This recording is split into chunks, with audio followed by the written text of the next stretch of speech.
Fréquence Évasion, Midi-Pyrénées, Languedoc-Roussillon, Provence-Alpes-Côte d'Azur. Sud Info Loisirs sur Fréquence Évasion, l'actualité culturelle du Grand Sud. Loisirs, culture, environnement, économie. Sur Fréquence Évasion, l'info dans le Sud est sans limite. Fréquence Évasion, la culture du Grand Sud. Fréquence Évasion, Provence-Alpes-Côte d'Azur. Sur Fréquence Évasion, nous sommes en compagnie de René Borel, qui est directeur du comité départemental du tourisme des Hautes-Alpes. Bonjour et merci de participer à cette émission sur Fréquence Évasion. Bonjour. Alors si vous le voulez bien, René Borel, nous allons situer le département des Hautes-Alpes. Comment fait-on pour y venir? Où se trouve-t-il? Alors ce département des Hautes-Alpes est idéalement situé en plein cœur des Alpes, entre les Alpes du Nord et les Alpes du Sud. C'est un département un territoire qui a historiquement appartenu à la Provence, au comté de Provence et puis au Dauphiné. Donc nous sommes véritablement une zone de transition au cœur des Alpes, entre le nord et le sud, entre un nord un peu moins ensoleillé, puis un sud plus méditerranéen. Alors comment vient-on dans le département des Hautes-Alpes? Alors pour venir dans les Hautes-Alpes, quand on vient du sud, c'est extrêmement facile, puisqu'il y a l'autoroute A51 qui permet d'arriver jusqu'à la Saulce-Gap, et puis ensuite il y a un certain nombre de routes qui irriguent tout le département. Quand on vient du nord de la France, eh bien, c'est l'autoroute jusqu'à Grenoble ou en passant par le tunnel du Fréjus quand on va vers le Briançonnais pour avoir des accès vers les trois grandes nationales, 94, la route Napoléon, la 85 et la 75, qui desservent notre département depuis le nord.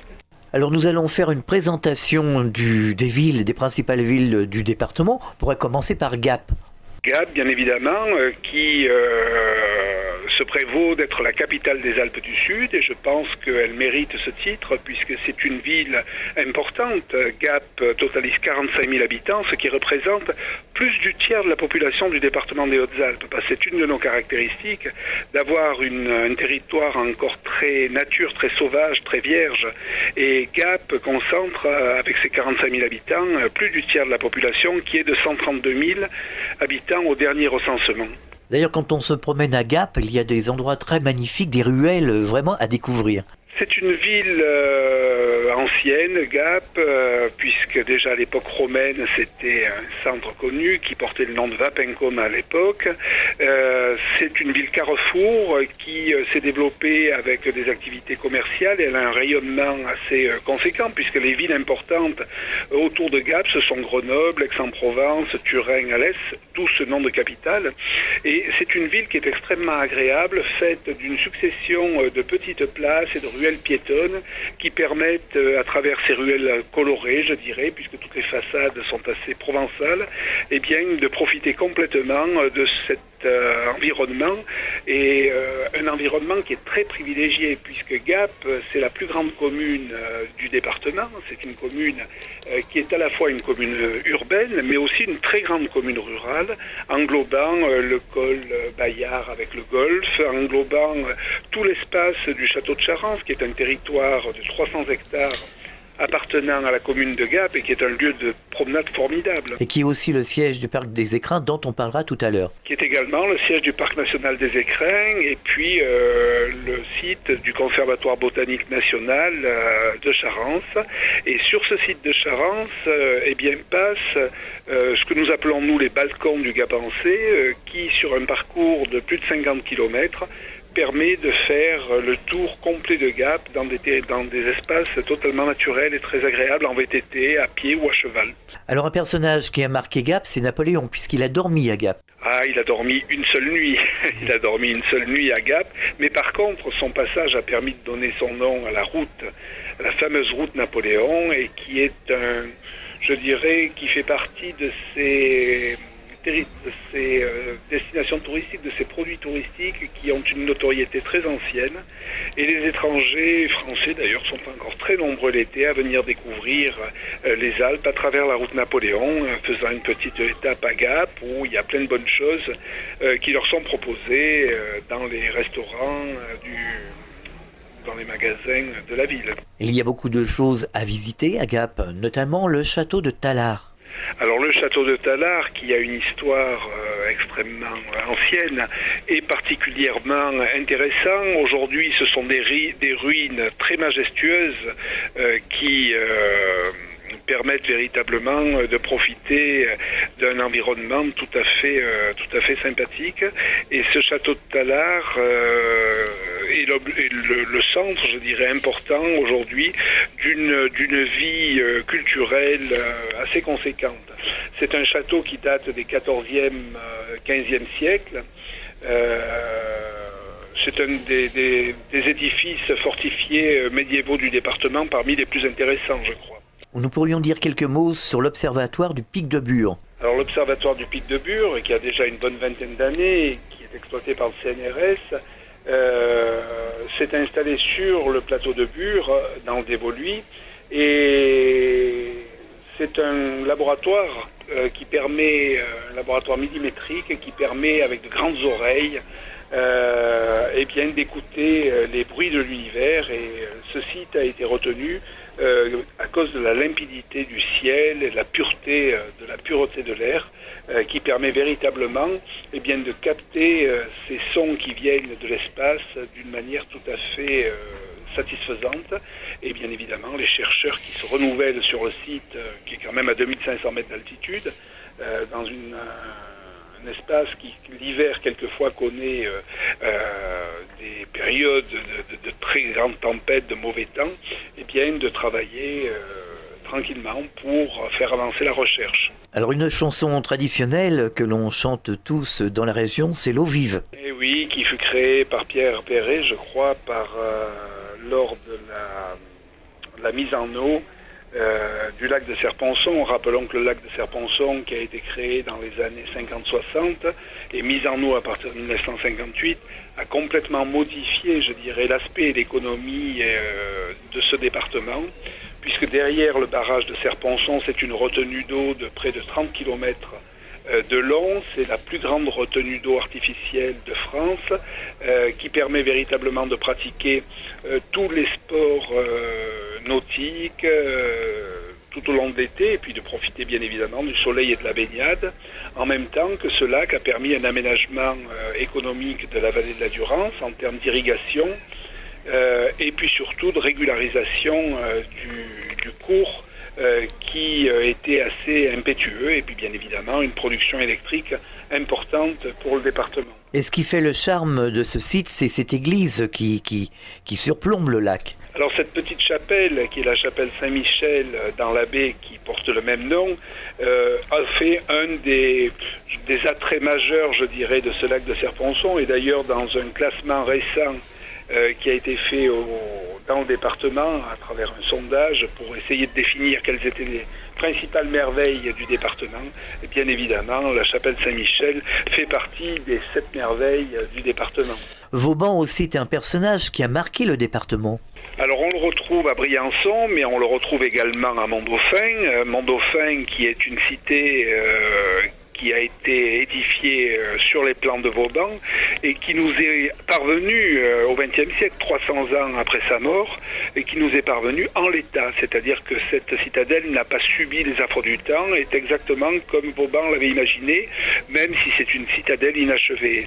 Donc Briançon et Mont-Dauphin ont été cette année 2 sites véritablement prisés par la clientèle, parce que nous fêtions à la fois le tricentenaire de la mort de Vauban et bien évidemment en même temps, je dirais, toutes les animations et la mise en valeur qui ont été faites pour valoriser nos sites à la veille de l'inscription, tout au moins dans le cadre de la candidature au patrimoine mondial de l'UNESCO. Alors Embrun a un patrimoine religieux vraiment très fort. Embrun a un passé religieux très fort et a un patrimoine religieux très conséquent, puisque Notre-Dame de Réal, la cathédrale d'Embrun, remonte au XIIe siècle, et Embrun a été un lieu de pèlerinage important de notre département, puisque les rois de France venaient en pèlerinage sur Embrun. Embrun a été pendant très longtemps le siège de l'archevêché qui a été transféré à Nice au moment où le comté de Nice a été rattaché à la France.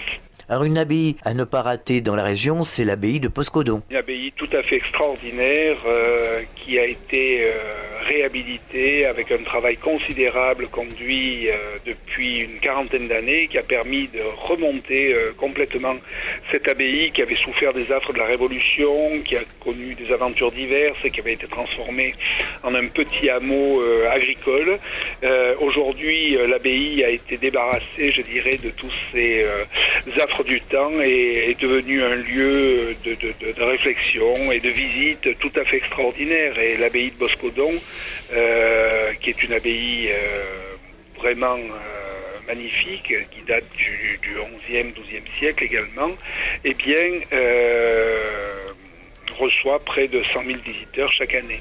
Un village que l'on ne doit pas rater, c'est Saint-Véran, qui est le village le plus haut d'Europe, je crois. Tout à fait, Saint-Véran, qui est le plus haut village d'Europe, à 2042 mètres d'altitude, et un village qui a énormément de caractère, puisque sur le plan du bâti, ce sont ce que nous appelons les fustes, c'est-à-dire des grands chalets avec un soubassement en pierre et les étages étant construits en bois, avec des grands balcons extérieurs qui permettaient de faire, de finaliser, je crois, le mûrissement des céréales qui n'avaient pas le temps à cette altitude de mûrir dans les champs. On les ramassait un petit peu plus tôt et puis on les exposait en plein soleil de manière à ce que, eh bien, elles finissent de mûrir.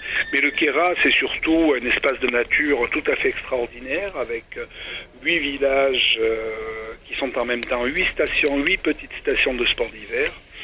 Et que ce soit l'été, l'hiver, le printemps, c'est un endroit tout à fait extraordinaire, voué à la randonnée, à la découverte.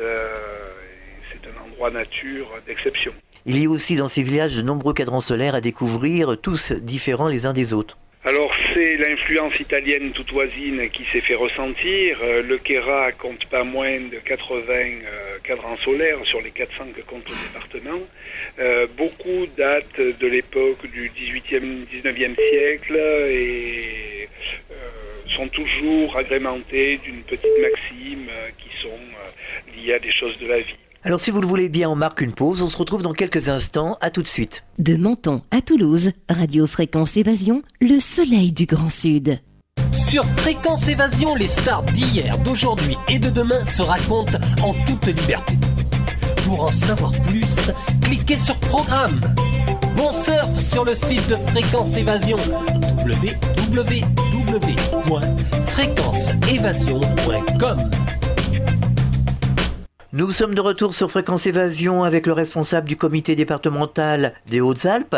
Alors quand on est dans les écrins, quelque chose qu'il ne faut pas manquer, c'est la vallée de Valompierre. C'est vraiment joli. Alors la vallée de Valompierre, c'est très chouette à partir de Champolléon, de faire la traversée, de partir depuis soit près la Chaumette, soit du fond de la vallée, et de faire le vallon d'Isola, qui est souvent fréquenté par de nombreux chamois, de monter au col de Valompierre et de découvrir un panorama montagnard tout à fait extraordinaire avec des vues sur les glaciers hauts alpins, le glacier des Bains, le glacier des Rouys, et puis de voir tous les sommets environnants jusque des montagnes du Luberon, puisqu'on a depuis ces altitudes, le col de Valompierre est à près de 2500 mètres, 2600 mètres même, permet d'avoir un panorama très, très important tout autour, et c'est une très très belle promenade. Alors il y a aussi de nombreuses filatures à visiter dans le département, et c'est un artisanat qui a été conservé. C'est quelque chose qui a été conservé, c'est une tradition ancienne. Ces filatures se sont développées à Saint-Firmin,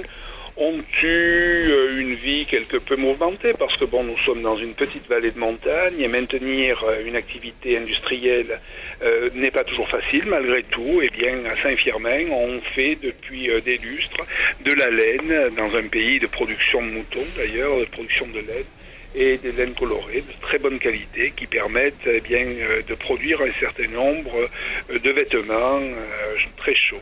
Et bien sûr, toute une tradition de pastoralisme qui a été entretenue. Alors le pastoralisme est extrêmement vivant dans toutes ces régions, que ce soit avec l'élevage au vin dans les montagnes et les montagnes sèches, par exemple du Dévolu et du Buèche, le Champsaur également dans sa partie la plus haute, ou le Val-Gaudemar, ou que ce soit dans l'élevage bovin, puisque rappelons que le Champsaur produit plus de la moitié du lait de la région Provence-Alpes-Côte d'Azur.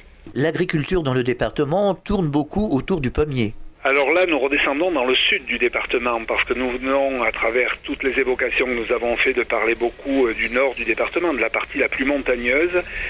Avec les pommiers, nous descendons dans la vallée de la Durance. Vallée de la Durance, nous parlions tout à l'heure du lac de Serponçon. Il est bien évident que la création du barrage, la création du lac a permis une irrigation de toutes les terres sur la Durance et de développer justement des vergers extrêmement nombreux depuis Espinasse-Remolon jusque dans la région de Sisteron, où nous produisons notamment une qualité tout à fait extraordinaire de pommes golden, mais également d'autres fruits, des poires et quelques vignes qui permettent aussi de produire un vin haut alpin. Tout le monde ne pense pas que nous puissions produire du vin, eh bien justement si, et un vin qui est un vin de pays de très bonne qualité, notamment des vins blancs, des vins rosés qui sont très agréables à boire. Y a-t-il des produits AOC sur le département ? Eh bien, il y a des produits AOC. Je pense par exemple au Banon. Le Banon est dans les Alpes d'Haute-Provence, mais la zone du Banon, la zone AOC du Banon,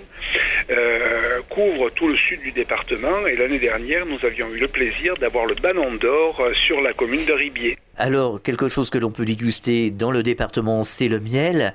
Et l'apiculture, on s'y connaît dans le département. L'apiculture, on s'y connaît. Il y a dans ce domaine des apiculteurs extrêmement nombreux et des apiculteurs ingénieux d'ailleurs, qui ne font pas que produire du miel et le vendre, mais qui ont su, je crois, pouvoir créer autour de cette thématique eh bien, des choses tout à fait extraordinaires. Et nous avons Anquera, un site qui se visite, qui est à Moline, dans lequel il y a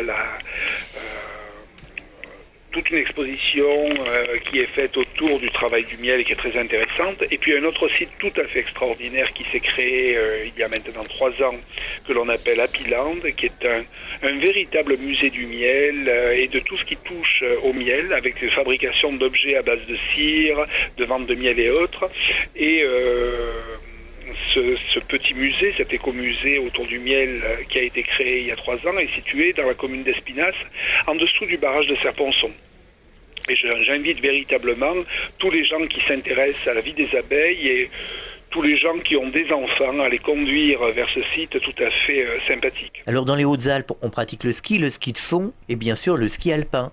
Vous savez que nous sommes entre 500 mètres d'altitude dans la commune de Ribier, dans le sud du département, mais que nous montons jusqu'à 4102 mètres à la barre des Écrins. Donc on a un étagement et surtout une zone de montagne dans laquelle eh bien, l'enneigement se maintient pendant de longs mois de l'année, ce qui a permis la création de nombreuses stations. Quelques-unes sont des stations qui ont une renommée importante, nationale et internationale, avec des stations anciennes comme Serre-Chevalier, comme Montgenèvre, qui est la doyenne des stations et dont on a fêté le centenaire l'année dernière. Mais c'est aussi Vars, la création de Vars qui remonte aux années 30, de Risoul, sa voisine avec laquelle il partage le domaine de ski de la Forêt Blanche. C'est Orsières-Merlette, puis Saint-Vincent, les Ors, le Dévolu, voilà pour les grandes stations. Mais également une bonne vingtaine de stations-villages, que ce soit dans le Queyras, dans le Champsaur, même dans le Gapençais, puisque Réalon ou dans le Savinois, la commune de Crévoux sont des stations particulièrement prisées de l'ensemble des skieurs régionaux et nationaux. Alors du froid on passe au chaud, il y a des sources d'eau chaude qui soignent, je crois, les problèmes cutanés. Et c'est un monde au fin. Oui, mais qui ne sont pas véritablement exploités. Les projets n'ont pas manqué. Peut-être qu'un jour naîtra ici un centre thermal autour de Guillestre, puisqu'il y a une petite ville qui ne manque pas de charme au débouché du Queyras et dont nous n'avons pas parlé, qui est extrêmement agréable, qui pourrait développer ici avec Risoul, sa voisine, eh bien un centre thermoludique peut-être, comme il s'en crée un actuellement dans la commune de Monétier-les-Bains, l'une des 4 communes de Serre-Chevalier, un très grand site thermoludique. Alors autour de la Durance et du lac de Serpension, il y a de nombreuses activités nautiques. Oui, eh bien, il y a en fait deux types d'activités qui se complètent. En amont du lac de Serponçon, on pratique tous les sports d'eau vive, avec le raft, avec le kayak, avec le canyoning bien évidemment, l'hydrospeed, enfin tous ces sports d'eau vive. Et le département des Hautes-Alpes, avec l'UBAI voisine, revendique à juste titre le titre de leader européen de l'eau vive. Mais sur le lac, c'est aussi la pratique de nombreux sports liés à l'eau plate, enfin au lac, mais en exploitant la bonne ventilation, je dirais, qu'il y a sur le lac. Et on a un spot tout à fait extraordinaire pour les gens qui sont des amateurs de kitesurf, en amont du lac, sur la commune de Crau, où près une baie qu'on a un petit peu surnommée la baie des Italiennes parce qu'elle est très prisée par les Italiens qui viennent y passer le week-end, eh bien on peut pratiquer le kitesurf d'une manière tout à fait sympathique. Alors il y a de nombreux sentiers de randonnée, vous pourrez le découvrir donc au comité départemental du tourisme des Hautes-Alpes. Il y a de nombreuses balades à faire sur la route Napoléon. On pourrait parler gastronomie. Alors la gastronomie est existante évidemment dans les Alpes, dans les Hautes-Alpes. On pourrait parler des spécialités si vous le voulez bien. Voilà, le département a développé une culture et une gastronomie qui sont une gastronomie rurale et montagnarde, qui ne manque pas de saveur et d'intérêt, puisque les fameux tourtons du Champsaur, qui sont aujourd'hui un peu le symbole, je dirais, de la gastronomie départementale, puisque c'est quelque chose qui a pu se développer, se commercialiser, que l'on trouve maintenant, qui déjà chez nous a permis de développer une industrie agroalimentaire, et que l'on retrouve maintenant dans tous les magasins, les super et hypermarchés de la région et même jusqu'à Paris, qui sont ces espèces de petits beignets farcis de pommes de terre ou de produits sucrés tels les pruneaux, les pommes et autres, puisqu'ils se mangent de différentes façons, et qu'on déguste avec une salade verte pour les tourtons salés. Et je pense que c'est un petit peu l'emblème de notre département. Mais c'est vrai qu'il n'y a pas que ça et que l'on mange chez nous d'excellentes choses. Citons par exemple toute la production des excellents tardons qui sont les agneaux de l'année que l'on mange à partir du mois d'octobre lorsqu'ils descendent de montagne. Et le Champsaur notamment propose pendant tout le mois d'octobre et novembre dans tous ces restaurants des menus tardons dans lesquels on déguste bien évidemment les bons tourtons du pays, les bonnes ravioles qui sont des espèces de quenelles que l'on mange soit en gratin, soit avec du miel, et puis on mange ce très bon agneau, et pour finir on termine avec des bonnes tartes aux pommes issues des vergers du sud, voilà, pour manger avec de bons produits du département, et le tout arrosé par un vin de la vallée de Valserres ou de Romolon ou de Tallard, où on produit d'excellents vins. Et bien tout ça permet de goûter à ces bonnes choses des Hautes-Alpes. Alors le département des Hautes-Alpes recèle de nombreuses fêtes et manifestations. On pourra aussi faire plaisir à nos amis monégasques, puisque c'est le départ du Grand Rallye de Monaco. Alors nous espérons, nous l'avons été pendant très longtemps, c'est une terre où le rallye Monte-Carlo a connu des moments d'exploit tout à fait extraordinaires. Aujourd'hui, la réglementation a recentré un petit peu les choses sur Monaco et nous espérons recevoir à nouveau ce rallye Monte-Carlo et en avoir le départ sur Tallard comme ça s'est produit souvent. Mais c'est vrai que c'est un territoire, les Hautes-Alpes, un territoire sportif qui accueille des manifestations très nombreuses, manifestations automobiles, comme vous le citez, mais beaucoup de manifestations qui sont liées à des pratiques sportives naturelles, telles que le VTT, les eaux vives. Nous avons retenu cette année les championnats de France de VTT. Nous avions plusieurs manifestations importantes. Autour de l'eau vive, l'Argentière-l'ABC est aujourd'hui candidat à la Coupe du Monde de canoë-kayak pour 2010-2012. Il reste bon nombre de manifestations comme ça qui marquent complètement la sportivité de notre département. Et l'Embrunman qui se déroule toutes les années au 15 août, qui est le triathlon, rappelons-le, le plus difficile du monde, eh bien, montre combien ce département a une vocation sportive. Il y a également un parcours de vieilles automobiles qui part d'Aix-en-Provence pour arriver aux Hautes-Alpes.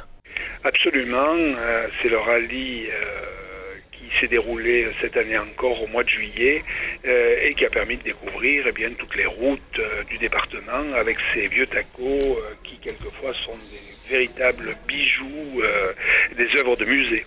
Alors de nombreuses fêtes traditionnelles sont organisées dans les villages des Hautes-Alpes.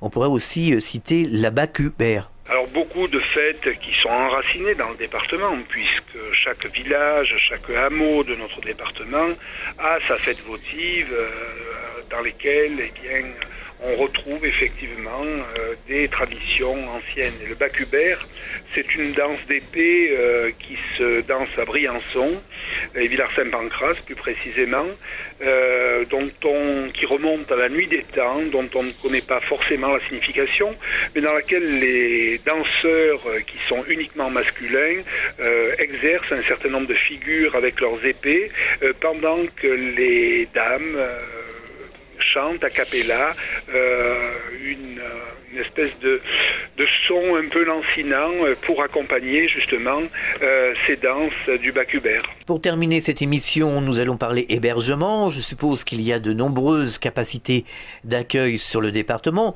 On peut penser aux gîtes ruraux, aux chambres d'hôtes, aux tables d'hôtes, aux hôtels, aux campings aussi. Nous avons une capacité d'accueil qui est très conséquente, puisque pour un département de 130 000 habitants, nous avons en fait 332 000 lits touristiques, 332 000 lits d'accueil qui se répartissent dans toutes les catégories d'hébergement souhaitées, en hôtel de toutes catégories, en résidence de tourisme, en meublé de tourisme, en chambre d'hôtes, en camping bien évidemment, gîtes et autres qui permettent pour chacun, je dirais, pour toutes les bourses, de satisfaire à ses besoins de vacances. Rappelons que on peut venir en vacances dans les Hautes-Alpes à toutes les saisons de l'année et il y a toute la période d'automne qui est celle de la chasse des champignons, mais surtout des couleurs extraordinaires que nous pouvons avoir avec toute la déclinaison des jaunes, des rouges que nous donnent les mélèzes dans cette période de l'année, qui sont des saisons touristiques encore très prisées. Et découvrir notre région dans cette période est particulièrement agréable. Aujourd'hui, depuis l'hôtel 2 étoiles jusqu'aux 4 étoiles sur le col du Lautaret, depuis les chambres d'hôtes que nous trouvons maintenant sur tout le territoire et de grande qualité, qui permettent justement d'avoir un relationnel tout à fait privilégié avec les propriétaires, à travers des meublés de grande qualité. Je pense que nous avons aujourd'hui vraiment un éventail d'offres très conséquent. Alors pour les personnes qui souhaiteraient venir s'installer dans les Hautes-Alpes, je suppose que les infrastructures répondent à leurs besoins. Oui, il y a bon nombre d'infrastructures d'accueil qui existent sur le département et aujourd'hui les accès au département sont très faciles puisque nous sommes qu'à 1h30 environ de l'aéroport de Marseille, relié par autoroute avec Gap, les choses sont relativement faciles pour venir et vivre dans les Hautes-Alpes. Eh bien, merci d'avoir participé à cette émission sur Fréquence Évasion et de nous avoir fait découvrir le département des Hautes-Alpes. Si vous souhaitez en savoir plus, vous contactez le comité départemental des Hautes-Alpes. Vous trouverez le numéro sur le site de Fréquence Évasion à la rubrique Région. Merci d'avoir participé à cette émission. Au revoir. Merci à tous les auditeurs en espérant les retrouver nombreux dans les Hautes-Alpes. Nous étions dans les Hautes-Alpes sur Fréquence Évasion. À très bientôt pour un autre rendez-vous régional.